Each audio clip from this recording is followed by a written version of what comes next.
तो फाइनली हमारे पास final and last 60 days बचे हैं। ऐसे तो आप बोल सकते हो कि नहीं अभी तो 64 डेज बाकी हैं, 63 डेज बाकी हैं, तो आप उसको कंसीडर करके मत चलो क्योंकि हम लोग का सेंटर अब की दूर होने वाला है। आपको ये चीज़ पता ही है, पेपर लीक हो रहे थे तो ऑलरेडी ये न्यूज़ आ चुकी है कि सेंटर अब की काफ़ी दूर जाने वाला है। तो इस वजह से आप 1-2 दिन अपने सेंटर का हटा दो, तो ओवरऑल आप देखो तो आपके पास अब सिर्फ और सिर्फ 60 दिन बचे हैं।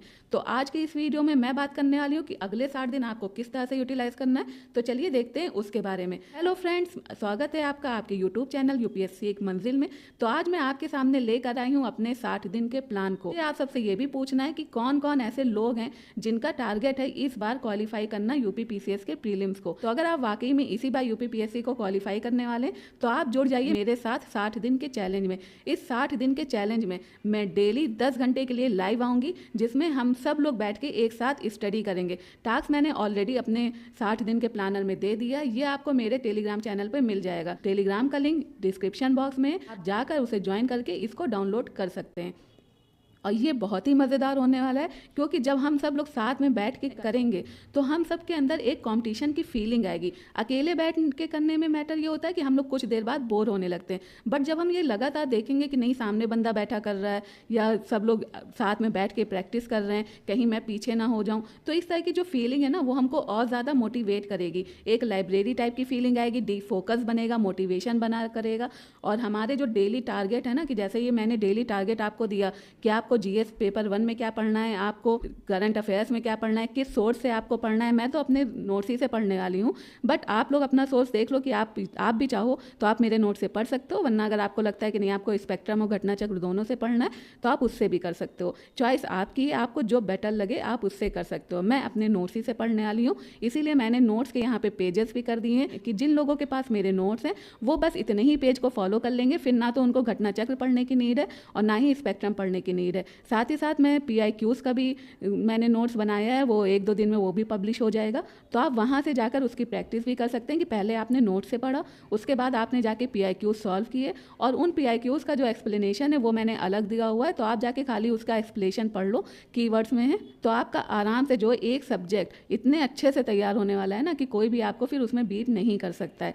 तो वो पता है ना, वो तो आपने सुना ही होगा कि एक बुक से आप 10 बार रिवीजन कर लो, वो आपके लिए ज़्यादा बेटर होता है कि आप 10 बुक से एक बार रिवीजन करो। तो हमको क्या करना है, हमको एक सिंगल सोर्स लेना है, उसी से पढ़ना और ज़्यादा से ज़्यादा हमको प्रैक्टिस करनी है PIQs की और टेस्ट सीरीज़ की। जितना ज़्यादा हम ये प्रैक्टिस करेंगे उतना ज़्यादा हम और कॉन्फिडेंट फील करेंगे। तो आज के जो इस वीडियो में मैं बात करने वाली हूँ अपने 60 दिन के प्लान के बारे में, जिसमें सबसे पहले हम देख लेते हैं कि हम क्या करने वाले हैं। तो ये प्लान आपका शुरू होगा 26 अगस्त से। इसकी टाइमिंग क्या होगी वो मैं अपने टेलीग्राम चैनल पर पोल पर करवाऊंगी। आप सब बताइए कि आपकी सुटेबल जो टाइमिंग होनी चाहिए अपना स्टडी प्लान डेली शुरू करने के लिए, तो वो क्या होना चाहिए। आप ये मान के चलो कि आपको टारगेट करके चलना है, एटलीस्ट 10 घंटे आपको डेली पढ़ने ही पढ़ने। मैंने यहाँ पे 10 घंटे का शेड्यूल दिया है, बट अगर आपको लगता है कि नहीं ये शेड्यूल आपके लिए नहीं सही है, आपके पास अपना खुद का शेड्यूल है, तो आप उसको भी फॉलो कर सकते हैं। बट बाय द वे मैंने ये प्लान पूरा बना दिया है, ये आपको मेरे टेलीग्राम चैनल पर मिल जाएगा।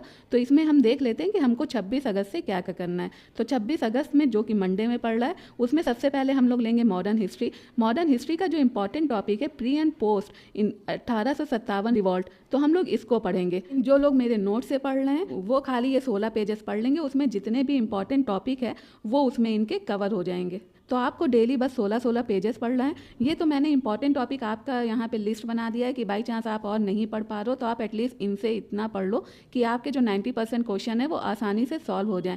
बट अगर आपको लगता है कि नहीं आपको और कुछ पढ़ना चाहिए तो आप मेरे नोट्स भी ले सकते हो या आप अपने आप से भी जो आपने नोट्स बनाए आप उनसे पढ़ सकते हो। फिर उसके बाद हम लोग क्या करेंगे, ये हमें टारगेट पूरा करना है डेली का जो भी हमको मिलेगा।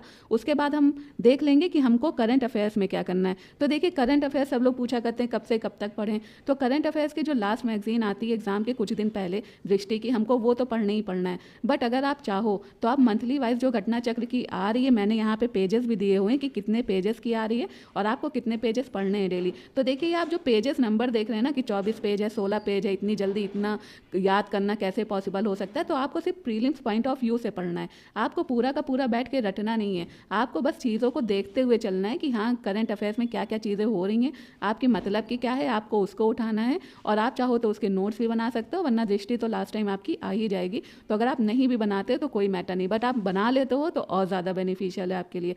और रही बात आप इसमें कहो कि 16 पेजेस का है, तो देखिए मैंने नोट्स सिर्फ लिख के नहीं दिया है, मेरे नोट्स में इन्फोग्राफिक्स यूज़ है, मिनिमोनिक्स यूज़ है, मैंने इस तरह से उसमें डायग्राम्स दिए हुए हैं कि आपको चीज़ें आसानी से समझ में आ सके। मेरी नज़र में जब हम किसी चीज़ को देखते हैं तो वो हमको ज़्यादा अच्छे से याद रहता है। तो अगर आपको लगता है कि नहीं मुझे बस ऐसे ही लाइन बाय लाइन में पढ़ लेती हूँ, मुझे याद हो जाता है, तो फिर आप अपने ही नोट्स फॉलो करो। बट अगर आपको लगता है कि नहीं आपको थोड़ा सा तो विजुअलाइज होना चाहिए कि किस चीज़ के बारे में कैसे बात हो रही, कौन कब आया, पूरा क्रोनोलॉजिकल इवेंट्स कैसे कहाँ पे हुए, तो उन सब के बारे में आपको पता होना चाहिए। तो ये सब के लिए आप उसको कंसीडर कर सकते हो। तो आज हम देख लेते हैं। उसके बाद ये करंट अफेयर्स हमने पढ़ लिया, फिर हम कुछ दूसरा ले लेते हैं। तो इसमें मैंने लिया यूपी स्पेशल। यूपी स्पेशल आप देख रहे हो कि 2 साल से इसको इंट्रोड्यूस कराया गया ऑप्शनल की जगह पे। और यूपी स्पेशल में बहुत क्वेश्चन तो नहीं आते थे, लेकिन हो सकता है, कोई गारंटी नहीं है, कभी कभी उसमें ज़्यादा भी आ जाते हैं, कभी कभी कम भी आ जाते हैं। तो यूपी स्पेशल को हम लोग अवॉइड नहीं कर सकते। आप चाहो तो इसे घटना चक्र से पढ़ लो, वरना आपको जो इसका सही सोर्स लगे आप उससे भी पढ़ सकते हो। लेकिन अब आपको सिर्फ और सिर्फ प्रीलिम्स पे फोकस करना है, मेंस के चक्कर में नहीं पढ़ना। क्योंकि मैंने बहुत से ऐसे लोगों को देखा है जिनकी आंसर राइटिंग तो बहुत अच्छी हो जाती है, बट वो प्रीलिम्स निकाल ही नहीं पाते। तो अगर प्रीलिम्स ही नहीं निकलेगा तो ऐसी आंसर राइटिंग का क्या फ़ायदा कि आप बैठे ही रह जाओ खाली आंसर राइटिंग के चक्कर में, प्रीलिम्स कोई और निकाल के ले जाए। तो आपको क्या करना है, आपको इस तरह से पढ़ना है। फिर 27 अगस्त में भी आपको मॉडर्न हिस्ट्री करना है, जिसमें आपका हो जाएगा गांधीयन मूवमेंट।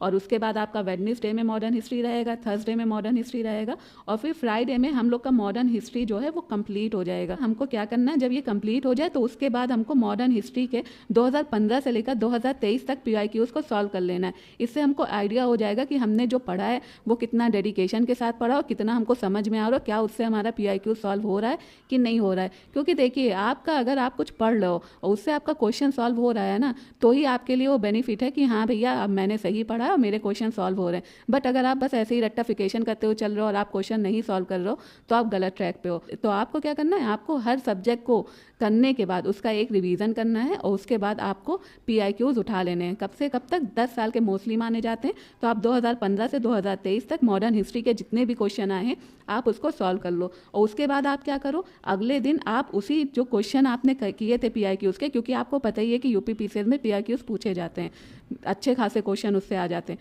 तो आप उसको रिवाइज भी करो। अब आप रिवाइज कैसे करोगे, तो आपने जहाँ से सॉल्व किया है वहाँ एक्सप्लेनेशन दिया रहता है, आप वहाँ से भी वो रिवाइज कर सकते हो। वरना मैंने इसके नोट्स बनाए हुए हैं जिसमें मैंने सिर्फ और सिर्फ modern history, ancient history, medieval history के जो क्वेश्चन आ रहे हैं शुरू वो 2012 से लेकर 2023 तक उसको पूरा कवर किया है। तो आप चाहो तो आप वहाँ से इसको कर सकते हो, वरना आप अपने खुद के नोट्स भी बना सकते हो। फिर हम लोग आ जाएंगे 31 अगस्त में, यानी अगस्त हमारा खत्म हो जाएगा। अगस्त के लास्ट डे में हम लोग शुरू कर देंगे मिडिवल हिस्ट्री। और इसके क्या क्या कि आप किसी कोचिंग के भी नोट्स ले सकते हो, साथ ही साथ आपको ल्यूसेंट और घटना चक्र पढ़ना पड़ेगा। अगर आप ये तीनों नहीं करना चाहते हो तो आप मेरे शॉर्ट नोट से भी इसको पढ़ सकते हो। इसका भी सेम है, ये करंट अफेयर्स में आपका जुलाई खत्म हो जाएगा 5 दिन में, तो हम आ जाएंगे जून में। इसी तरह आपको पढ़ते जाना है। फिर संडे में हम लेंगे कम्युनिकेशन। देखिए कम्युनिकेशन के मैंने बहुत से सोर्स देखे, ना तो मुझे यूट्यूब पे कोई ढंग का सोर्स मिला, ना तो मुझे कोई कोचिंग मटेरियल मिला। तो इस वजह से मैंने पूरे PIQs को उठाया और मैंने खुद से उनके शॉर्ट नोट्स बनाए PIQs के साथ। और आपको पता ही है कि CSAT के लिए सबसे अच्छा सोर्स यही बताते हैं कि आप PIQs सॉल्व करो, आपका CSAT आराम से हो जाएगा। तो इस वजह से मैंने अपने खुद के नोट्स बनाए हैं और मैं उन्हीं से इनको प्रीफर करूँगी। अगर आपको लगता है कि नहीं कम्युनिकेशन में अच्छे खासे क्वेश्चन आते हैं और आपको इस पर फोकस करना चाहिए, आपकी मैथ इतनी स्ट्रांग नहीं है, तो आप मेरे नोट्स ले सकते हो। वरना आपको जो सही लगे, जहाँ से सही लगे आप वहाँ से इसको कर सकते हो, बट आपको इसको अवॉइड नहीं करना है। और इसी तरह हम लोग यहाँ पे पढ़ेंगे और फिर हम इसको 2 दिन रिवाइज करेंगे। फिर हम आ जाते हैं 2 सितंबर में, जिसमें मिडिवल हिस्ट्री हम लोग को कंटिन्यू करना है। मिडिवल हिस्ट्री हम लोग की 4 डेज चलेगी और उसके बाद हम लोग क्या करेंगे, मिडिवल हिस्ट्री को भी इसी तरह कंप्लीट रिवीजन उसका करेंगे और उसके क्वेश्चंस को सॉल्व करेंगे 2015 से 2023 तक। फिर अगले दिन हम उसके क्वेश्चंस को रिवाइज भी करेंगे। आप लास्ट के लिए कुछ भी नहीं छोड़ सकते। अगर आपको लगता है कि आप लास्ट में इसको रिवाइज करोगे तो फिर आप बहुत बड़ी भूल कर रहे हो। आपको सब कुछ अभी से तैयार करके चलना है, क्योंकि हमको नहीं पता कि आने वाले टाइम में क्या होने वाला है। तो इस वजह से जितना आप इधर ही तैयार कर लो ना, आपके लिए उतना अच्छा है कि लास्ट टाइम पे अगर आपको टाइम नहीं भी मिलता है और आप खाली उसको एक नज़र देख लो तो आपको सब रिकॉल हो जाए। तो आपको क्या करना है, आपको जो भी आप पढ़ते जा रहे हो आपको उसको एकदम कंप्लीट कर लेना है, एकदम उस पर फोकस करके पढ़ना है। तो ये आपका हो जाएगा। फिर 5 सितंबर से शुरू हो जाएगा हमारा एशियंट हिस्ट्री और ये चलेगा हमारा 7 सितंबर तक। फिर हम आ जाएंगे 8 सितंबर में पॉलिटी को। पॉलिटी के लिए आपको लक्ष्मीकांत और घटना चक्र पढ़नी है, मेरा नोट्स भी देख सकते हैं, इसको भी आपको इसी तरह करना है और ये आपका चलेगा 13 सितंबर तक। 13 सितंबर के बाद हम आ जाएंगे जनरल साइंस पे, यानी 14 सितंबर से हम पढ़ेंगे जनरल साइंस पे।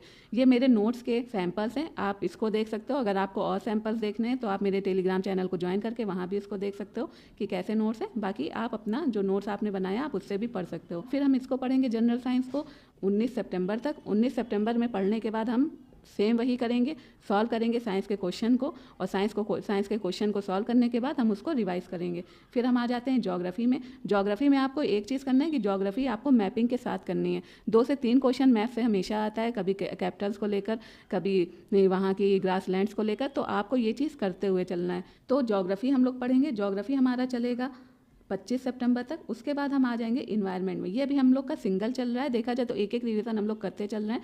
तो उसके बाद 26 सितंबर से हमारा शुरू हो जाएगा इन्वायरमेंट। इन्वायरमेंट में आपको कुछ ही टॉपिक्स पढ़ने रहते हैं, इसमें सब कुछ इंपॉर्टेंट नहीं हो रहता है, तो आप इसके लिए शंकर IAS, ल्यूसेंट, परीक्षावाड़ी और घटनाचक्र फॉलो कर सकते हैं, वरना इसमें मेरे नोट्स है आप उसको भी देख सकते हैं। इधर मैंने CSAT का भी दिया हुआ है कि CSAT में मैंने बताया है आपको क्या करना है। आपका सबसे अच्छा तरीका है कि आप PIQs उठाओ, उसको सॉल्व करो, उसमें देखो क्या क्या पूछा जा रहा है, कहाँ से पूछा जा रहा है, आप उसके टॉपिक्स को तैयार कर लो। कम्युनिकेशन तो आप मेरे ही से ले लो, आप उसी से पढ़ो। बाकी मैथ में भी आपको सब नहीं पढ़ना, आपको बस ये पढ़ना है जिससे हर साल क्वेश्चन आ रहे हैं, क्योंकि CSAT में उससे ज़्यादा और कुछ नहीं आएगा। आपका आसानी से क्वालिफाई हो सकता है। जिनकी मैथ अच्छी है तो उनको तो टेंशन लेने की नीड ही नहीं है, बट जिनकी मैथ थोड़ी कम अच्छी है या उनको नहीं आती है तो कम्युनिकेशन, हिंदी, इंग्लिश पे और रीजनिंग पे फोकस कर सकते हैं। फिर हमारा आ जाता है इकोनॉमी। 30 सितंबर से हम लोग इकोनॉमी पढ़ेंगे और इकोनॉमी में हम लोग को कुछ ही टॉपिक्स पढ़ने हैं। आप चाहो तो उसके लिए जो मुरनाल सर का यूट्यूब पे वीडियो आप उसको देख सकते हो। NCERT आपको क्लास 11 की पढ़नी है और आपको घटना चक्र करना है। और मेरे अभी शॉर्ट नोट्स इसके ऊपर कुछ टाइम बाद आएंगे, तो जब वो अवेलेबल हो जाएंगे तो मैं टेलीग्राम चैनल पर आपको इन्फॉर्म कर दूंगी, तो आप चाहो तो आप उसको भी प्रीफर कर सकते हो। फिर हम आ जाते हैं science and tech. Science and tech में ज़्यादा कुछ नहीं होता, बट इसरो, नासा के जो मिशंस चल रहे हैं नए, जो आ रहे हैं, जो आ चुके हैं, उसी से क्वेश्चन आ जाता है। तो आप बस एक दिन इसको दो, एक दिन में आपका हो जाएगा। अब ये 5 अक्टूबर तक आप देखो हमारा पूरा सिलेबस एक बार कंप्लीट हो चुका है। उसी के साथ ही साथ हमारा जो CSAT है वो भी कंप्लीट हो चुका है, क्योंकि CSAT को हम लोग अवॉइड नहीं कर सकते, तो वो भी कंप्लीट हो चुका है। CSAT में हम लोग मैथ पे आ गए। करंट अफेयर्स भी देखा जाए तो अगर आप इधर करंट अफेयर्स भी देखोगे तो करंट अफेयर्स भी हम लोग ने फरवरी तक कंप्लीट कर लिया है। अब फरवरी तक क्यों, देखिए कुछ लोगों ने जो दृष्टि घटना चक्र ली थी तो वो 24 जनवरी तक थी, तो जिन्होंने 24 जनवरी तक ले ली तो उनको फरवरी पढ़ना ज़रूरी हो जाता है। और जिनकी फरवरी तक अपडेटेड है या मार्च तक अपडेटेड है तो आप सिर्फ और सिर्फ मंथली मैगजीन अप्रैल से पढ़ो या फिर मार्च से पढ़ो। लेकिन जिन्होंने सिर्फ जनवरी तक दृष्टि की वो ली थी बुक, तो उनको जो है ज़रूरी है कि वो फरवरी के करंट अफेयर्स को भी कंप्लीट करें। उसके बाद जो घटना चक्र आई दृष्टि है जो फरवरी या जनवरी तक जो हम लोग के पास थी, तो आपको उसको भी रिवाइज कर लेना है। डेली आप इसमें 30 पेजेस लो। अब 30 पेजेस क्यों, क्योंकि इसमें ऑलरेडी आपने पढ़ा हुआ है पेपर से पहले और प्रीलिम्स स्पेसिफिक ही आपको इसमें पढ़ना है, तो ये आपका हो जाएगा। तो ये आपने देखा कि किस तरह से हमने पूरा सिलेबस कंप्लीट कर लिया, करंट अफेयर्स का भी, यूपी स्पेशल का भी, GS का भी और साथ ही साथ CSAT का भी। अब हम आ जाते हैं अपने रिवीजन पे।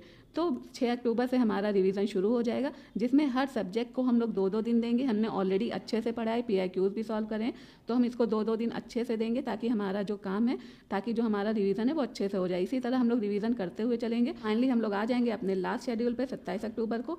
27 अक्टूबर को हमारा एग्ज़ाम रहेगा, हमको पता ही है, तो आपको ये शेड्यूल फॉलो करना है। मैंने इसमें बहुत ही ज़्यादा एक्सप्लेन नहीं किया है, क्योंकि जो चीज़ आप देख के खुद से समझ के कर सकते हो, क्या फ़ायदा मैं उसमें आपका 20-25 मिनट खाऊं। तो आपको क्या करना है, मेरा टेलीग्राम चैनल ज्वाइन करना है, वहाँ मैं आपको ये प्लानर शेयर कर दूंगी, आपको इसको डाउनलोड करना है। आपको अगर चाहिए तो आप अपने हिसाब से इसमें कुछ एडिट भी कर सकते हो, वरना आप ऐसे ही इसको फॉलो कर सकते हो। ये बिल्कुल वेल प्लान्ड है, मैं भी इसी को फॉलो करने वाली हूँ। और याद रखिएगा हम लोग अपना चैलेंज शुरू कर रहे हैं 26 अगस्त यानी मंडे से, तो जो लोग 60 डेज़ का चैलेंज लेना चाहते हैं मंडे से जुड़ सकते हैं। आपको क्या करना है, आपको टेलीग्राम चैनल ज्वाइन कर लेना, वहाँ पे आपको सारी अपडेशन मिला करेगी और मैं आज ही आपको पोल भी उसमें दूंगी। तो आप अपने हिसाब से जो लगता है कि इस टाइम से इस टाइम तक मुझको पढ़ना है, आप उस पर अपना वोट दे दीजिएगा।